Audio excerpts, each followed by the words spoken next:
किसी ने क्या गजब की लाइन लिखी है कि चाहत ना होती तो कुछ भी ना होता, कि चाहत ना होती तो कुछ भी ना होता, हम भी ना होते तुम भी ना होते। नमस्कार दोस्तों, आप देख रहे हैं एग्जाम 24/6 यूट्यूब चैनल और हम हैं आपके दोस्त आपके मित्र मिस्टर पवन। आज से जो एक क्लास स्टार्ट होने जा रही है ये रेगुलर बेसिस पे संध्या 6 बजे से आपको मिलने वाली है। मतलब हर एक शाम 6 बजे आपको वीडियो उपलब्ध हो जाएगा, आप इसे कहीं भी कभी भी देख सकते हैं। ठीक है, आज से हम जो संविधान शुरू करने वाले हैं 2 मिनट उसके बारे में बताते हैं कि आखिर इसका इम्पोर्टेंस कहाँ कहाँ है। देखिए, सबसे पहला, आप यदि 10th या 12th में हैं तो 10th में 1-2 क्वेश्चन पॉलिटिकल में, और अगर 12th में हैं तो काफ़ी 10 से 12 क्वेश्चन पॉलिटिकल में इस संविधान से अभी लिखे नहीं हैं, ठीक है, अनुच्छेद से काफ़ी सारे क्वेश्चन आए हैं।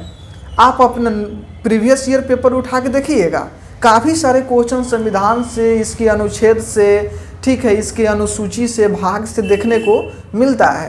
तो पहला है कि 12th क्लास के लिए भी काफ़ी ज़्यादा इम्पोर्टेंट है।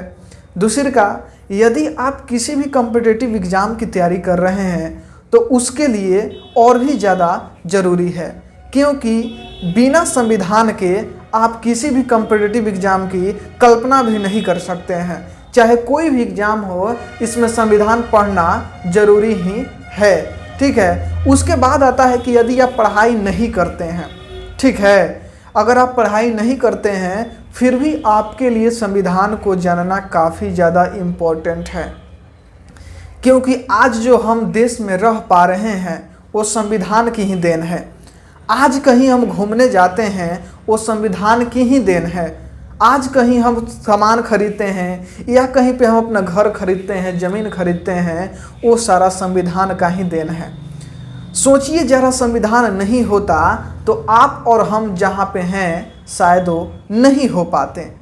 ठीक है, आप वहाँ पे मोबाइल से बैठकर मुझे देख रहे हैं, हम आपको यहाँ से दिखा रहे हैं। अगर संविधान नहीं होता तो शायद संभव नहीं था, क्योंकि जब संविधान नहीं था तो ऐसी बहुत सारे बातें थी जो आज हम लोग कर रहे हैं वो पहले नहीं करते थे। तो समझ में आ गया होगा कि संविधान का कितना ज़्यादा हमारे लाइफ में इम्पोर्टेंट है। ठीक है, तो चलिए शुरू करते हैं संविधान।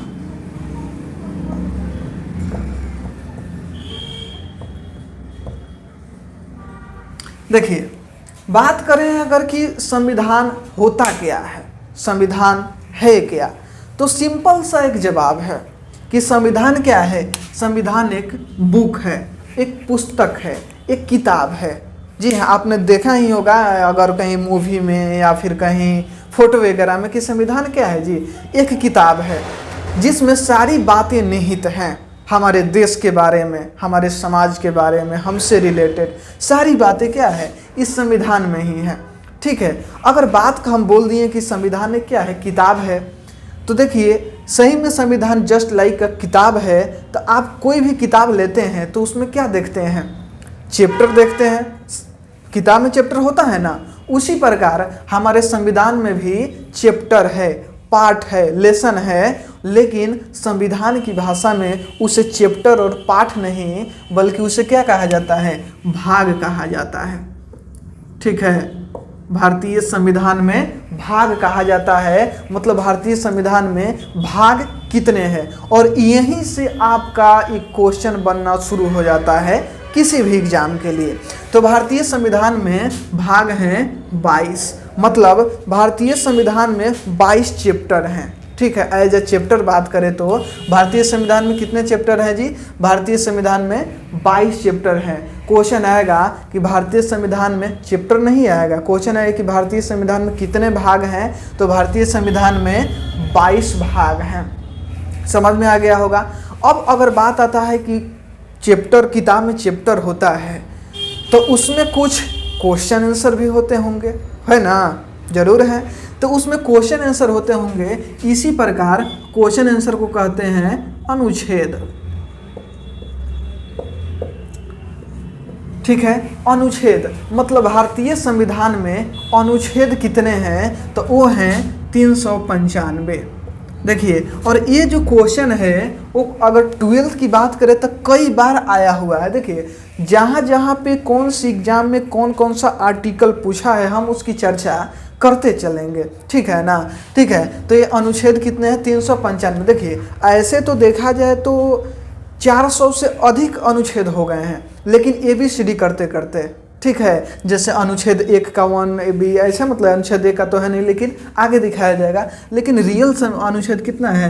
395। अगर आपसे पूछा जाता है कि भारतीय संविधान में अनुच्छेद कितने हैं तो क्या होगा? 395, ठीक है। भारतीय संविधान में 395 अनुच्छेद हैं। भाग कितने हैं? 22 भाग हैं।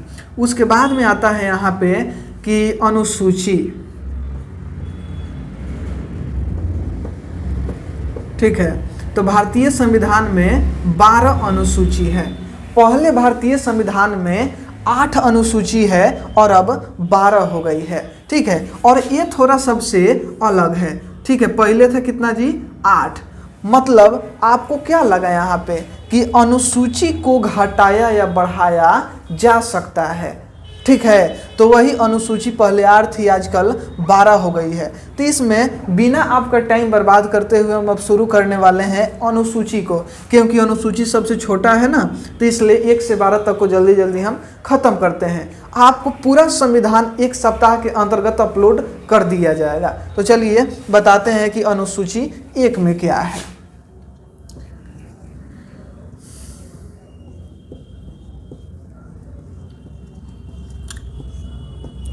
ठीक है, अनुसूची 1 में कहा गया है कि राज्यों का संघ,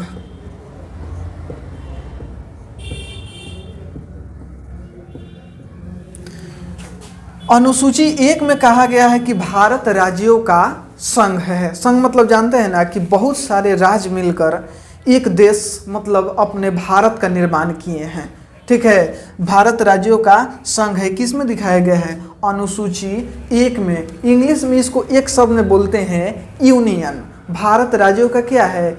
यूनियन है। भारत राज्यों का एक संघ है। समझ में आ गया? तो अनुसूची 1 में क्या है कि भारत राज्यों का संघ है, ठीक है। और आपको पता होगा कि भारत राज्यों का संघ है तो इसमें राज्य कितने हैं? ठीक है, ये स्टेट कितने हैं जी? 28। अभी 28 फिलहाल हैं, पहले 29 हुए थे, पहले कम थे, ठीक है। उसके बाद में केंद्र शासित प्रदेश, यूनियन टेरिटरीज जिसे बोलते हैं, वो कितने हैं? तो वो अभी फिलहाल 8 हैं। बुझाया? केंद्र शासित प्रदेश कितने? 8, और राज्य कितने? 28 राज्य हैं। ये है राज्यों का संघ, मतलब अनुसूची 1 के अंतर्गत। आपको ये सब तो बेसिक नॉलेज है, आपको पता ही होगा, ठीक है। यहाँ पे आपको पता होगा कि राज्य के अंतर्गत राज्य का जो मालिक होगा वो मुख्यमंत्री के अधीन उस राज्य के पावर दिया जाएगा। लेकिन वही केंद्र शासित प्रदेश है, इसका मतलब वो राज्य की तरह होगा, लेकिन उस पर जो शासन होगा, एज शासन कहना गलत है, ठीक है। लेकिन समझिए उस पर जो शासन होगा किसका होगा? केंद्र का होगा। केंद्र शासित प्रदेश मतलब जितना सारा उसका कार्यभार होगा वहाँ पे केंद्र सरकार का होगा। अब आपके दिमाग में एक सवाल आ सकता है कि आखिर जब वो केंद्र के अधीन जो आता है तो वहाँ पे मुख्यमंत्री क्यों बनाया जाता है? जैसे दिल्ली एक केंद्र शासित प्रदेश है, ठीक है। तो दिल्ली केंद्र शासित प्रदेश है तो वहाँ के मुख्यमंत्री केजरीवाल जी हैं, तो वहाँ मुख्यमंत्री क्यों बनाया गया है? तो इसलिए बनाया गया है कि प्रधानमंत्री के पास उतना टाइम नहीं है कि वो अपने देश के साथ साथ कुछ राज्य को भी देख सके। इसलिए वहाँ पे एक मुख्यमंत्री नियुक्त कर दिए हैं कि हाँ जी, वहाँ का तुम समाचार हमें सुनाते रहो, हम उसका सॉल्यूशन करते रहेंगे, बस इतना ही, ज़्यादा कुछ नहीं है, ठीक है। 2 में आता है यहाँ पे, यहीं पे हम दर्शाते हैं इसका। 2 में वेतन, मतलब अनुसूची 2 में क्या कहा गया है? वेतन। अनुसूची 2 में है वेतन, मतलब किस अधिकारी को, किस कर्मचारी को, किस सरकारी ऑफिसर को कितना वेतन दिया जाएगा, उसका चर्चा किस अनुच्छेद में है? तो सॉरी, किस अनुसूची में है? तो उसका अनुसूची 2 में है कि कौन से व्यक्ति को कितना वेतन दिया जाएगा। 3 में यहाँ पे हम लिखते हैं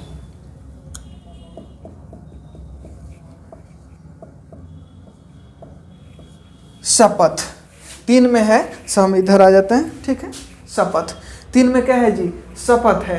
ये देखे होंगे कि सबका शपथ अलग अलग होता है। जैसे आपके गांव में मुखिया जी का चुनाव होता है तो उनका भी एक शपथ होता है, वार्ड मेंबर लोग का भी शपथ होता है, शपथ पत्र एक मिलता है जब जीतने के बाद। विधायक, मुख्यमंत्री, सबका शपथ होता है। तो कौन से अधिकारी को किस टाइप का शपथ लेना है, ये अनुसूची किस में चर्चा किया गया है? अनुसूची 3 में, अनुसूची 3 में शपथ का चर्चा किया गया है। समझ गए होंगे, ठीक है। सबका शपथ अलग अलग होता है। जैसे एक पुलिस ऑफिसर का भी शपथ होता है, ठीक है, और एक मंत्री विधायक लोग का भी शपथ होता है। तो दोनों का अलग। जैसे आप बाहुबली मूवी देखे होंगे, ठीक है, तो उसमें होता है ना कि अमरेंद्र बाहुबली, मैं फलाना ढिमकाना की कसम खाता हूँ, मुझे याद नहीं है उतना क्या होता है, लेकिन इतना समझो कि अनुसूची 3 में किसकी चर्चा है जी? अनुसूची 3 में है शपथ की चर्चा है, ठीक है। 4 में क्या है जी? राज्यसभा।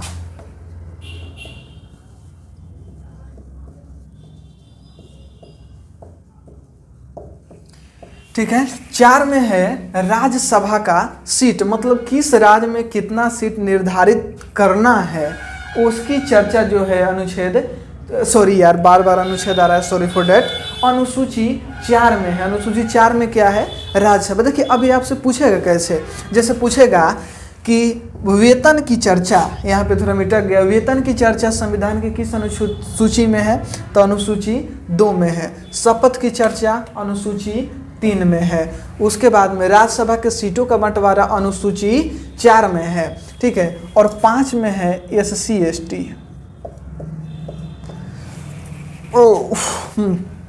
SC ST मतलब क्या है? शेड्यूल कास्ट और शेड्यूल ट्राइब्स, मतलब कि ये जो पिछड़ा, दलित, ये सब जो बोलते हैं उनकी चर्चा किस में है? अनुसूची 5 में है। SC ST के लिए कि SC ST को आप जानते होंगे कि विशेष प्रावधान दिया जाता है।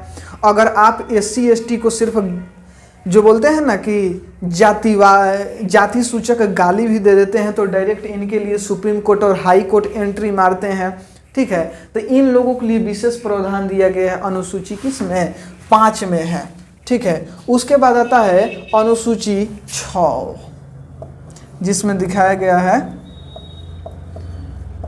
पूर्वोत्तर राज्य, ठीक है। और पूर्वोत्तर राज्य के अंतर्गत आते हैं असम, मेघालय, त्रिपुरा, मिजोरम, ठीक है। पूर्वोत्तर राज्य, अब समझिए कि 6 में पूर्वोत्तर राज्य है क्या? तो पूर्वोत्तर राज्य का ये मतलब है कि जब संविधान बन रहा था तो उसमें चर्चा किया गया कि भारत के कुछ ऐसे राज्य हैं जो काफ़ी पिछड़े हुए हैं, उनको कुछ स्पेशल सपोर्ट देना है, तो उसी को कहा गया पूर्वोत्तर राज्य। तो क्वेश्चन आपसे ऐसे नहीं पूछेगा कि पूर्वोत्तर राज्य क्या है वगैरह वगैरह, क्वेश्चन आएगा कि पूर्वोत्तर राज्य की चर्चा संविधान की किस अनुसूची में है? तो उसका आंसर होगा अनुसूची 6। अनुसूची 6 में पूर्वोत्तर राज्य का चर्चा है। और पूर्वोत्तर राज्य में 4 राज्य आते हैं, कौन कौन से हैं? असम, मेघालय, त्रिपुरा, मिजोरम। समझ में आया? असम, मेघालय, त्रिपुरा, मिजोरम, यहाँ पे हम शॉर्ट में ही लिखे हैं। और 7 में आता है शक्ति का विभाजन, ठीक है। 7 में क्या है यहाँ पे देखिए,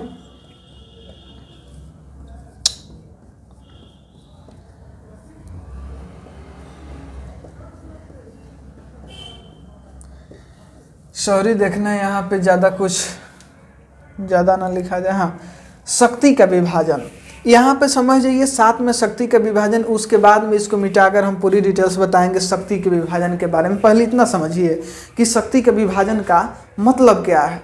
देखिए जब संविधान बन रहा था तो वहाँ पे बताया गया कि हमारा देश एक लोकतांत्रिक होने वाला है, ठीक है। और यहाँ का शासन किसी एक व्यक्ति को अगर दे दिया जाएगा तो वो उस पावर का मिसयूज कर सकता है, मतलब वो उस पावर का गलत इस्तेमाल कर सकता है। इसलिए उसके शक्ति को विभाजित कर दिया जाए, ठीक है। इतना समझे ना कि एक वो व्यक्ति के हाथ में पावर नहीं रहेगा, शक्ति का विभाजन होगा। जैसे आप देखते होंगे, एक अगर बात करते हैं कि थाना लेवल पे, तो देखते होंगे कि सबसे छोटा क्या है जी? एक कांस्टेबल है। कांस्टेबल से भी बड़ा है क्या? Head constable. हेड कांस्टेबल से बड़ा क्या है? ASI। उसके बाद क्या है? SI। उसके बाद में क्या है? I। उसके बाद DSP, SP, IG, DIG। ऐसे करते करते पूरा एक चेन बना हुआ है। मतलब इतना समझिए कि कोई भी व्यक्ति ये कह ही नहीं सकता है कि हम सबसे बड़े हैं। एग्जाम्पल समझिए, मुख्यमंत्री जी कहेंगे कि हम सबसे बड़े हैं, तो प्रधानमंत्री चिल्लाएंगे ओ हेलो कहाँ, हम हैं ना। प्रधानमंत्री को भी जवाब आएगा राष्ट्रपति जी की तरफ से कि कहाँ, हम कहाँ गए, हम भी तो सबसे बड़े हैं। अब सवाल यह आएगा कि राष्ट्रपति से बड़ा कौन है, तो है ना जी, कौन सबसे बड़ा है राष्ट्रपति से? न्यायालय। और न्यायालय क्या मतलब कि हमारा संविधान, मतलब सबसे बड़ा हमारा क्या है? संविधान है। इसलिए बोला जाता है कि सर्वोच्च देश में अगर कोई है हमारा तो संविधान ही सर्वोच्च है। ये सब समझ गए होंगे। तो शक्ति के विभाजन समझ गए, मतलब कि शक्ति जो है कि एक व्यक्ति को नहीं बल्कि अनेक अनेक टाइप से बांट दिया गया है। अब किस व्यक्ति को या फिर राज्य को किस टाइप से बांटा गया है उसको हम देखते हैं। तब तक आप इस चैनल को सब्सक्राइब जल्दी जल्दी कर दीजिए, हम इसको पूरा क्लीन आउट करते हैं।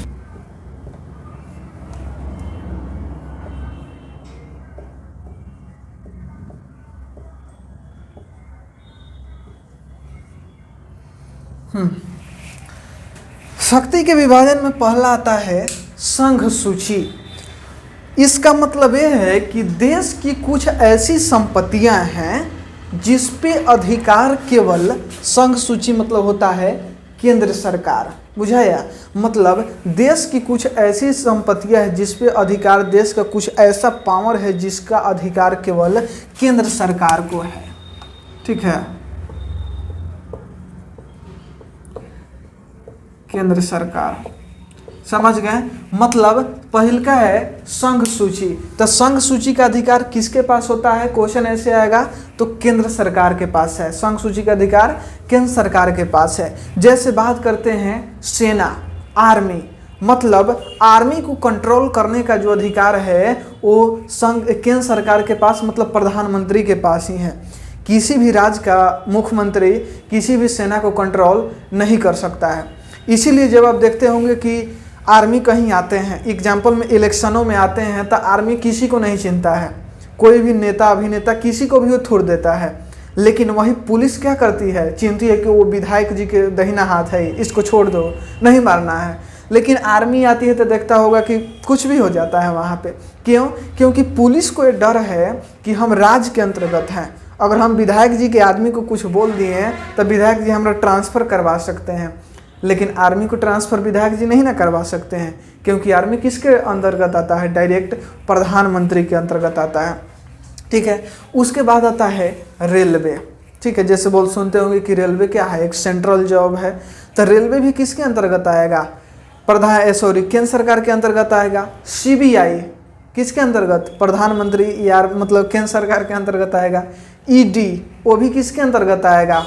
केंद्र सरकार के अंतर्गत आएगा। ठीक है, जैसे वो बोलते हैं ना GST वगैरह, ठीक है, GST इंस्पेक्टर बोल दो, या फिर इनकम टैक्स ऑफिसर वगैरह, इनकम टैक्स विभाग बोलते हैं उसको। तो इनकम टैक्स विभाग वो किसके अंतर्गत आएगा? वो सभी आएगा संघ सूची के अंतर्गत। और इसमें बात करें तो 100 विषय हैं। ठीक है, क्वेश्चन ये आएगा कि संघ सूची के अंतर्गत कितने विषय हैं? तो ऐसे 100 विषय हैं। जैसे परमाणु, जैसे हो गया ना, हम बताएं कि आर्मी हो गया, रेलवे हो गया, परमाणु हथियार हो गया, ऐसे कर कर के 100 को जो विषय हैं वो किसके पास हैं जी? संघ सूची के पास हैं। समझ में आ गया? अब आता है अगला राज्य सूची।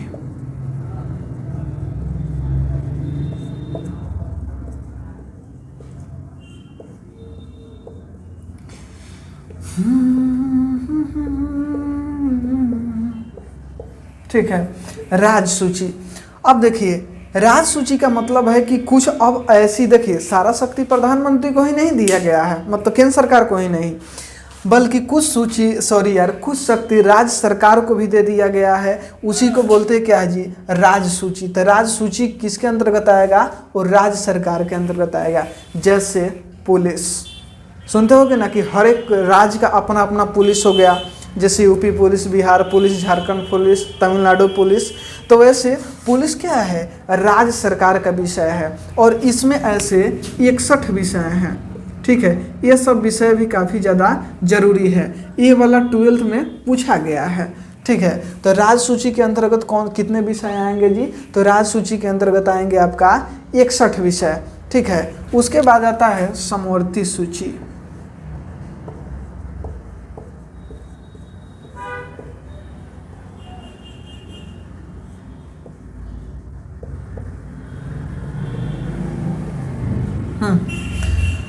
सॉरी, हाँ, समवर्ती सूची, एक मिनट, हाँ ठीक। समवर्ती सूची, अब देखिए समवर्ती सूची के अंतर्गत आएगा दोनों, मतलब उस पे राज्य सरकार का भी अधिकार होगा और उस पे केंद्र सरकार का भी अधिकार होगा।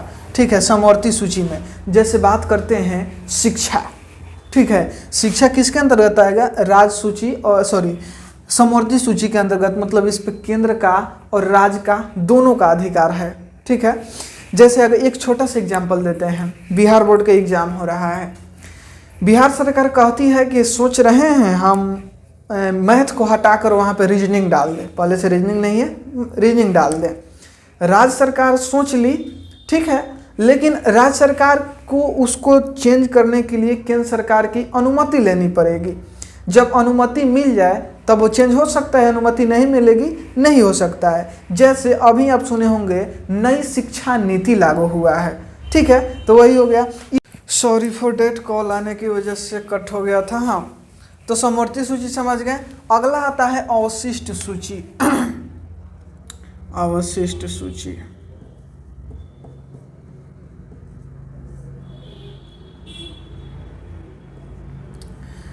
अब देखिए अवशिष्ट सूची क्या है कि अवशिष्ट सूची में है कुछ नहीं बल्कि जब संविधान बन रहा था तो संविधान बनाने वालों के पास काफ़ी सारा दिमाग था। समझो कि एक तरह से भगवान ही थे वो। उनका एक दिमाग में आइडिया आया कि यार अभी सब कुछ तो हो जा रहा है, लेकिन आने वाले फ्यूचर में भी कुछ नए चीज़ का निर्माण होगा, तो आखिर उसको किस में रखेंगे? तो इसीलिए वो लोग कह दिया कि अगर कुछ नया चीज़ का निर्माण होता है तो उसे डाल देंगे हम अवशिष्ट सूची में। और जो अवशिष्ट सूची किसके अधीन में होगा? तो वो होगा केंद्र सरकार। ठीक है। अवशिष्ट सूची पे अधिकार किसका होगा? केंद्र सरकार। जैसे नया सामान कोई बन रहा है, एग्जाम्पल समझिए, पेटीएम बन गया, फ्री फायर आपका बन गया। ठीक है। तो ये सब किसके अधीन आएगा? केंद्र सरकार के अंतर्गत आएगा। जैसे कि आप सुने होंगे कि फ्री फायर वगैरह या फिर कुछ एप्लीकेशन को बैन किया गया। कौन बैन किया? मुख्यमंत्री नहीं, प्रधानमंत्री। क्यों? क्योंकि वो केंद्र सरकार के अधीन में आता था। ठीक है। अगर वैसे मुख्यमंत्री के पास दे दिया जाए तो रोज रोज 2-4 एप्लीकेशन डिलीट करवाते रहे। अगर यही परमाणु हथियार अगर बिहार सरकार को दिया जाए तो जब मन करेगा तो कोनो विधायक के घर पर उड़वा देगा। वो फलनमा वोट नहीं दिया, विधायक जी भी गए, उन्हीं के ऊपर परमाणु हथियार गिरवा देगा वो। तो इसलिए सबका अपना अपना अधिकार दिया गया है। तो ये आप समझ गए होंगे कि शक्ति के विभाजन में क्या क्या है। संघ सूची में का केंद्र सरकार के अधीन आएगा। संघ सूची में 100 विषय हैं, राज्य सूची में 61 विषय, समवर्ती सूची में 52 विषय, अवशिष्ट सूची किसके अधीन किसके अधीन आएगा? तो है केंद्र सरकार के अधीन आएगा। ठीक है। अब हम इसको क्लीन करते हैं, तब तक आप क्या कीजिए जी, क्या कीजिएगा?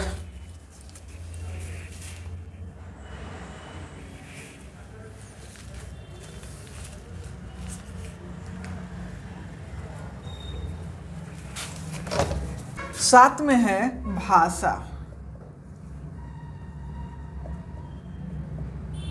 देखिए पहले 14 भाषा को मान्यता प्राप्त था और अभी 22 भाषा को। ठीक है। मतलब भाषा की चर्चा किस में है? 7 में है भाषा, और 8 में, 7 में तो शक्ति का विभाजन था ना, 8 में है भाषा, 8 में है भाषा। अभी कितने भाषा को मान्यता प्राप्त है? तो अभी 22 भाषा को मान्यता प्राप्त है। जैसे हिंदी, संस्कृत, मराठी वगैरह जितना सा हो गया। उसके बाद में आता है, हाँ पहले 14 अब 22, 8 में भाषा आता है। 9 में आता है भूमि। ठीक है। भूमि सुधार, भूमि की चर्चा किस अनुसूची में है? तो अनुसूची 9 में है भूमि। 10 में है दल बदल।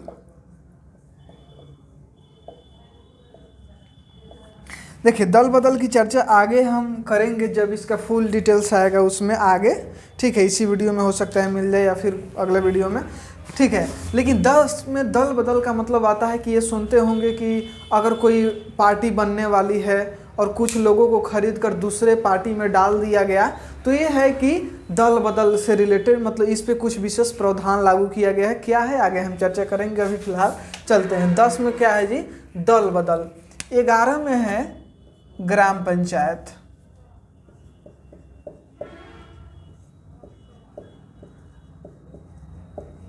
ठीक है।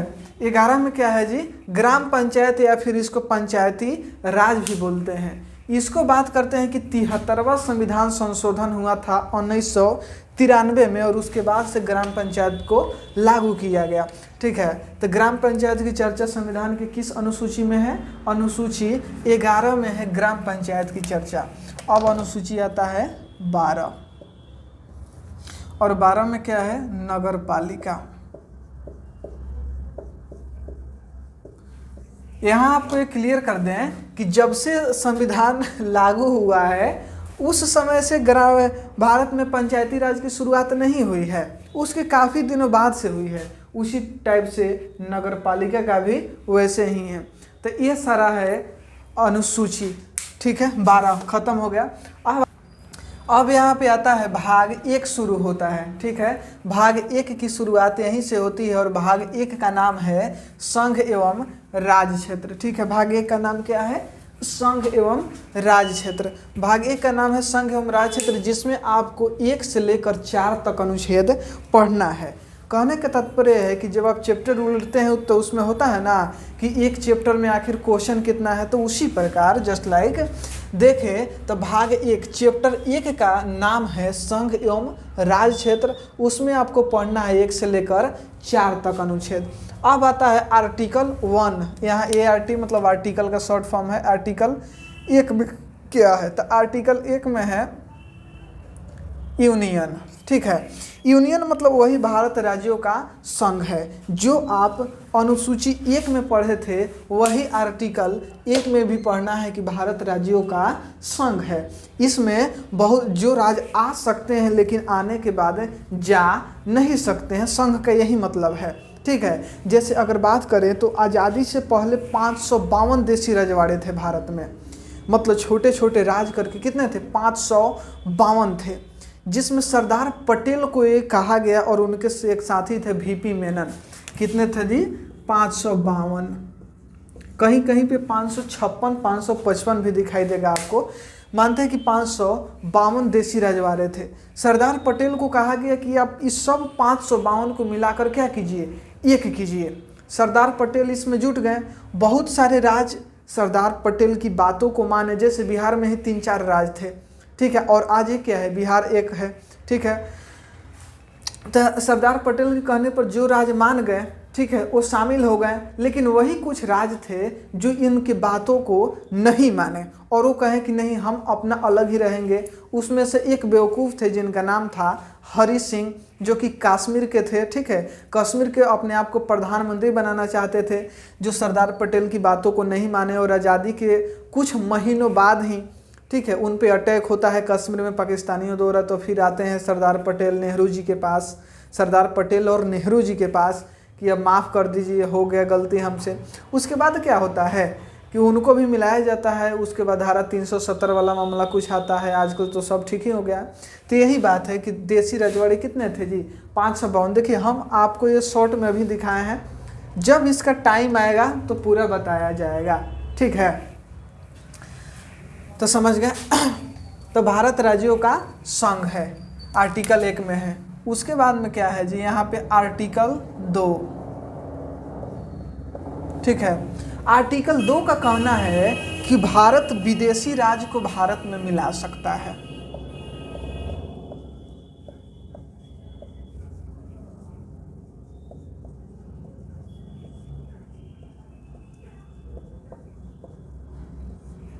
देखिए हम यहाँ पे शॉर्ट में लिखे हैं, आपको हमारी बातों को सुनना पड़ेगा तब आपको पूरा समझ में आएगा। कहा गया है कि भारत जो है, इधर आते हैं, ठीक है, विदेशी राज को भारत में मिला सकता है। मतलब कोई विदेशी राज है तो उसको भारत में मिलाने का काम किसको है जी? भारतीय संसद को है। भारत ऐसा कर सकता है और सिर्फ संविधान में कहा ही नहीं गया है, जो कहा गया है वो किया भी गया है। और किया किस राज के साथ हुआ है? सिक्किम के साथ। 16 मई 1975 एग्जाम्पल आपको दे तो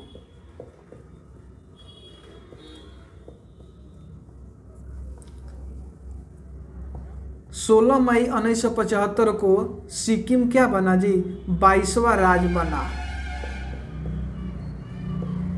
सिक्किम। ठीक है, यहाँ पे आप समझ सकते हैं। तो समझे, आर्टिकल 2 में कहा गया है कि संसद जो विदेशी राज को भारत में मिला सकता है। उदाहरण के तौर पे 16 मई 1975 को सिक्किम को भारत का 22वां राज्य बनाया गया। यहाँ से एक बात और क्लियर होती है कि 1975 से पहले भारत में कितने राज्य थे? 21 राज्य थे। अब कितने हैं? अभी तो 28 ही हैं, लेकिन 1975 में कितने हो गए? 22। और 22 कौन था? सिक्किम था। तो समझ में आ गया। उसके बाद में आर्टिकल 3,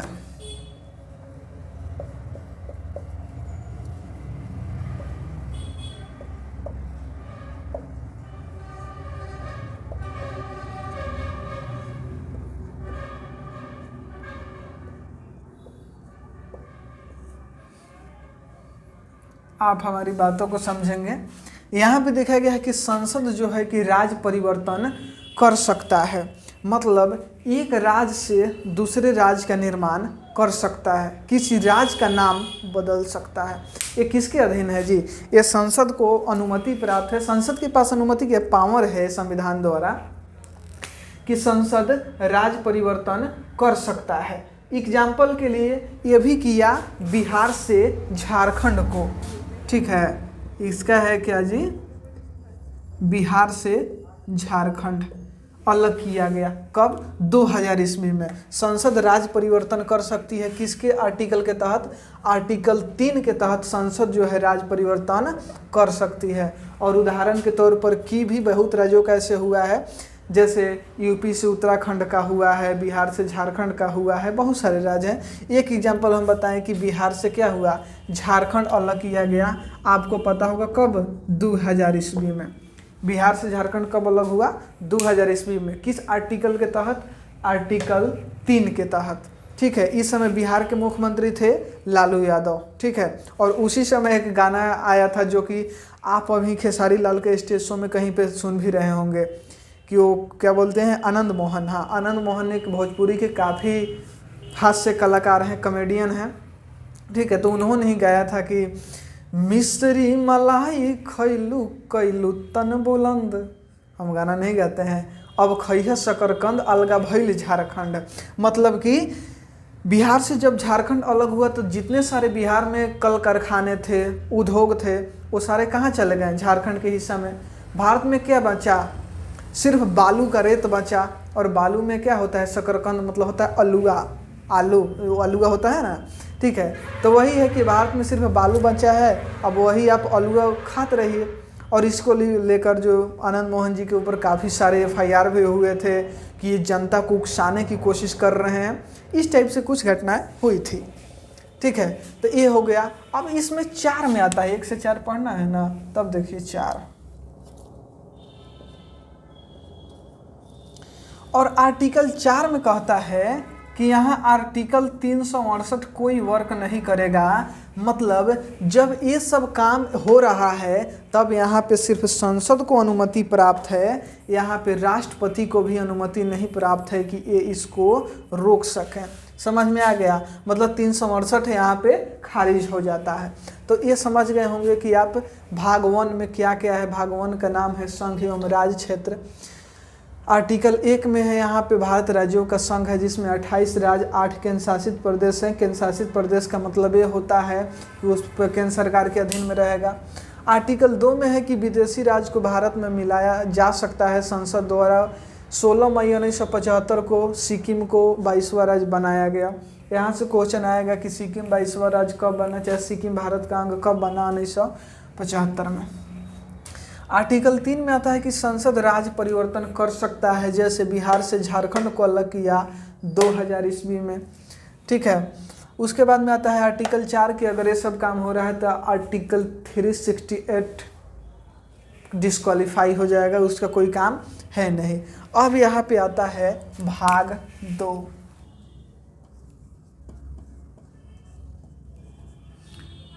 ठीक है, और भाग 2 का नाम है नागरिकता।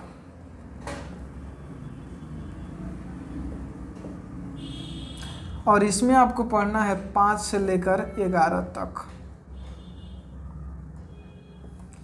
ठीक है, जैसे हम आपको पहले ही समझाए हैं कि क्या है जी, क्या बोलते हैं इसको, हाँ, जैसे संविधान एक क्या है, किताब है, उसमें चैप्टर 1 का ये नाम है, चैप्टर 2 का ये नाम है, और जो भाग 2 में पढ़ना है अनुच्छेद कितना 5 से लेकर 11 तक पढ़ना है। तो आप यहाँ अब आर्टिकल 5 देखिए। ठीक है, आर्टिकल 5 में कहा गया कि जो भारतीयों को नागरिकता, ठीक है, नागरिकता कब से दी जाएगी, तो जो नागरिकता दी जाएगी वो 26 जनवरी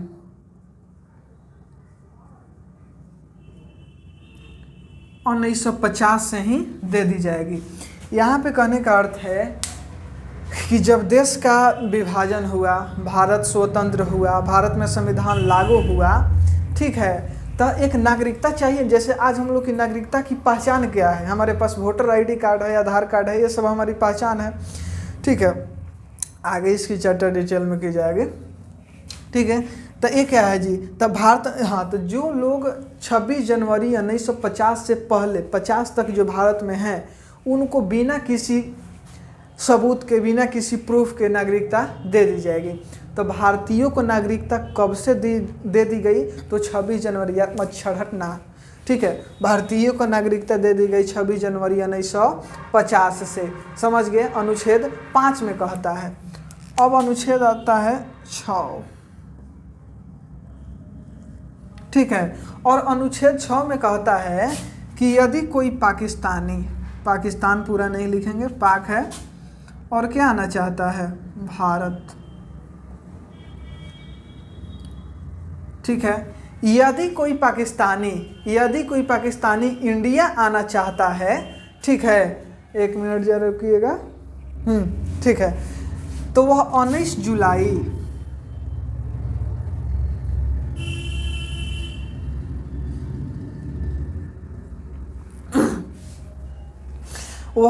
जुलाई अगर 1948 के बाद आएगा तो उसको लगना है एक परमिट रूल के तहत नागरिकता दिया जाएगा। यहाँ पे देख सकते हैं पूरा कि यदि कोई पाकिस्तानी इंडिया आना चाहता है, अगर वह 19 जुलाई 1948 के बाद आएगा, ठीक है, तो उसे क्या जी, किस रूल के तहत, परमिट रूल के तहत नागरिकता दिया जाएगा, परमिट रूल।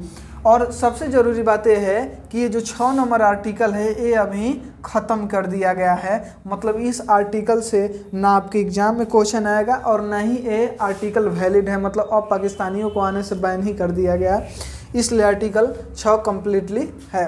ठीक है, आप इसको यहाँ पे देख सकते हैं, समझ सकते हैं। ठीक है, अब बढ़ते हैं हम आगे, इसको मिटाते हैं। तब तक आप वीडियो को लाइक, चैनल को सब्सक्राइब जो करना है जो कीजिए, लेकिन कीजिए ज़रूर। चलिए, आर्टिकल 7 आता है कि यदि कोई इंडियन पाकिस्तान गया है और वह पाकिस्तान से फिर इंडिया आना चाहता है, और वह अगर 1 मार्च 1947 से पहले गया है, फिर से समझिए, कोई इंडिया का व्यक्ति है, ठीक है, जो 1 मार्च 1947 से पहले पाकिस्तान गया है, उसके बाद वो आना चाहता है, तब उसको क्या होगा कि रजिस्ट्रेशन, बाई रजिस्ट्रेशन के थ्रू उसको नागरिकता दिया जाएगा।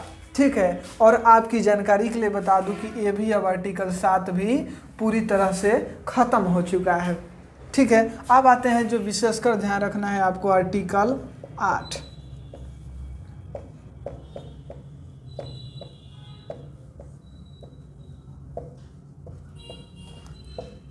विदेश भ्रमण प्लस में आपको नौकरी, शादी।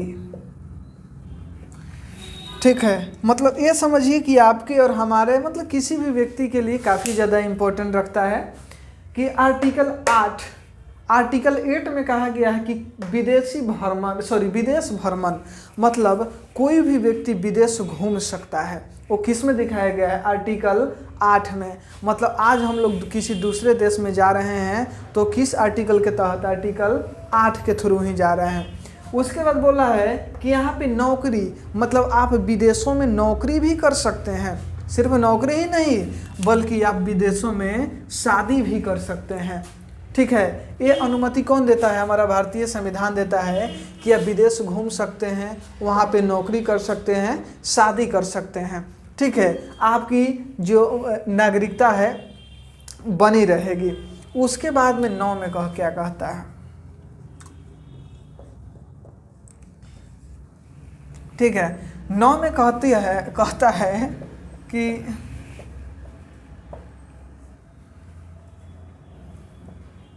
इतना समझिए। 8 में बोल दिया कि विदेश जाइए, घूमिए, रहिए, नौकरी कीजिए, शादी कीजिए, कुछ भी कीजिए, संविधान को आपसे कोई मतलब नहीं है, आपको अनुमति दिया जा रहा है, छूट दिया जा रहा है। लेकिन 9 में कहता है कि आप विदेश गए हैं, ठीक है, नौकरी शादी कर लिए हैं, अच्छी बात है, लेकिन जैसे ही आप वहाँ की नागरिकता ले लेते हैं आपको भारतीय नागरिकता ऑटोमेटिक ख़त्म हो जाएगी। मतलब आप जैसे ही विदेश की नागरिकता ले लेंगे भारतीय नागरिकता आपकी ख़त्म हो जाएगी। जैसे बहुत सारे लोग लिए भी हैं विदेश की नागरिकता, जैसे आप अक्षय कुमार जो एक्टर हैं उनको जानते होंगे, वो शायद कनाडा थे। ठीक है, कनाडा की नागरिकता ले चुके थे, उसके बाद वो भारत की नागरिकता अब ले चुके हैं। तो समझ में आ गया कि विदेश में आप नौकरी शादी कीजिए, अच्छी बात है, लेकिन जैसे ही आप विदेश में नागरिकता ले लेंगे भारतीय नागरिकता आपकी रद्द कर दी जाएगी। ठीक है, आइए 10।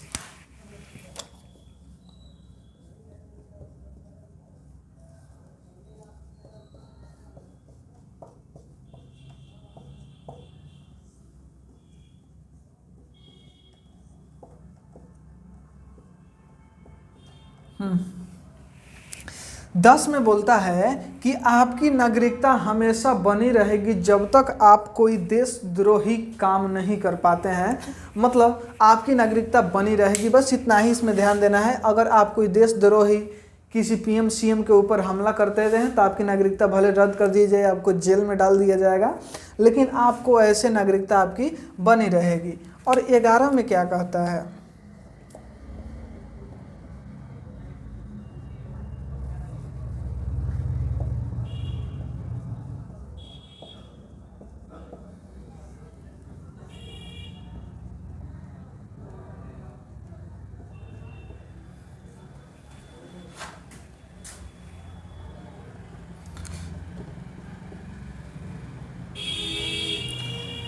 जो नागरिकता संबंधित अधिकार हैं वो गृह मंत्रालय के अंतर्गत है।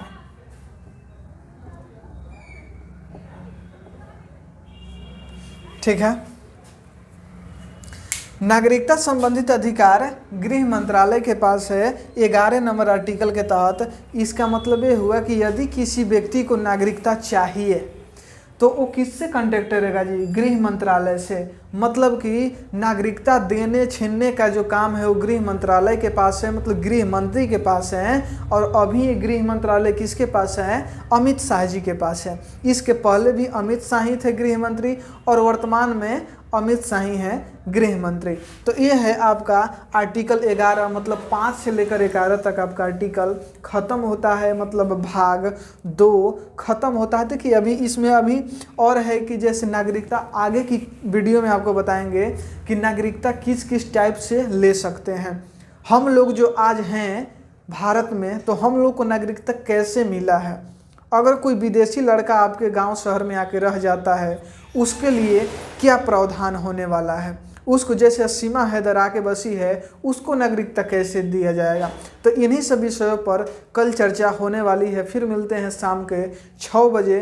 तब तक आप इस वीडियो को लाइक, चैनल को सब्सक्राइब और दोस्तों में शेयर ज़रूर कर दें। फिर मिलते हैं। जय हिंद। और हाँ, यहाँ तक पहुँच गए हैं तो आपका बहुत बहुत शुक्रिया। एक कमेंट भी प्यारा सा ज़रूर करें। Thank you.